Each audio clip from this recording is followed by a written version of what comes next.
ये ज़िंदगी भी बहुत ही अजीब है। कभी हँसाती है तो कभी रुलाती है, लेकिन जो हर हाल में खुश रहता है मेरे दोस्त, ये ज़िंदगी उसी के आगे सर झुकाती है। एक समय की बात है, महात्मा बुद्ध एक धर्म सभा को संबोधित करने के बाद वहाँ से प्रस्थान कर रहे थे।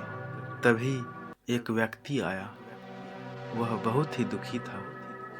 वह रोता हुआ महात्मा बुद्ध के चरणों में गिर पड़ा और कहने लगा, हे महात्मा, मैं अपनी ज़िंदगी से बहुत ही परेशान हो चुका हूँ। मेरी ज़िंदगी में हर तरफ से दुख ही दुख है।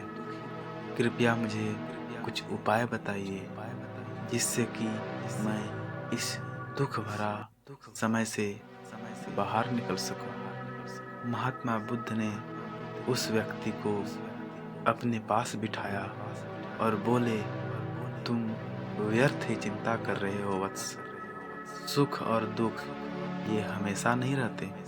मैं तुम्हें आज एक कहानी सुनाता हूँ, इसे तुम ध्यान से सुनो। एक नगर में एक सेठ रहता था। वह बहुत ही उदार और परोपकारी था।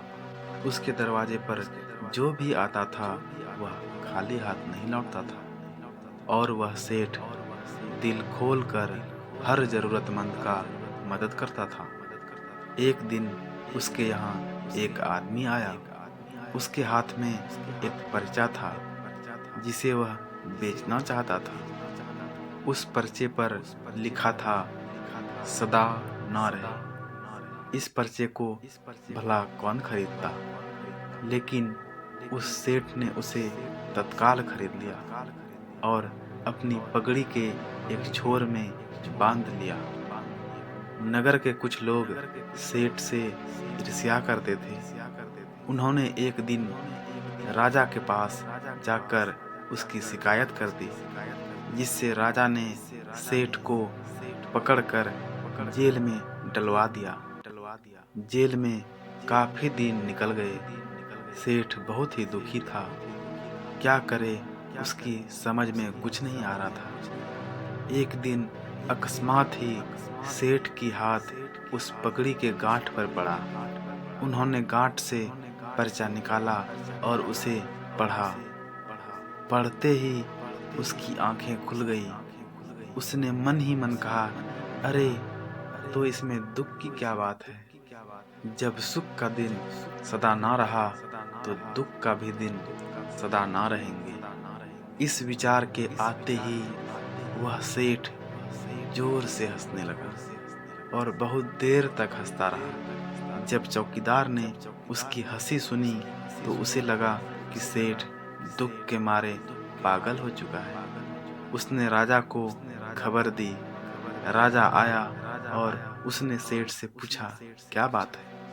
सेठ ने राजा को सारी बातें बता दी। उसने कहा, हे राजन, आदमी आखिर दुखी क्यों होता है। सुख और दुख के दिन तो सदा बदलते रहते हैं। सुख और दुख तो जीवन के दो पहलू हैं। यदि आज सुख है तो हो सकता है कि आने वाले कल दुख भी मिले।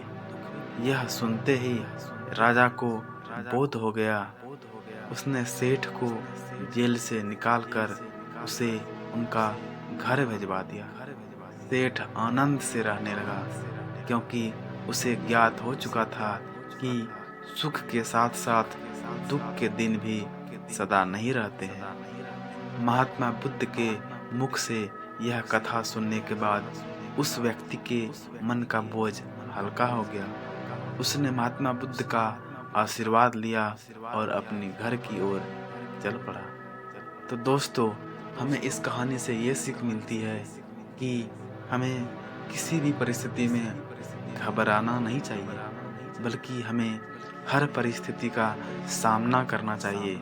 हर अंधेरी रात के बाद एक उजाला सुबह भी आता है। इसलिए हमें कभी भी किसी भी परिस्थिति में हताश या परेशान नहीं होना है। यदि आपको ये कहानी अच्छी लगी हो तो प्लीज़ इस चैनल को ज़रूर से ज़रूर सब्सक्राइब करें। धन्यवाद।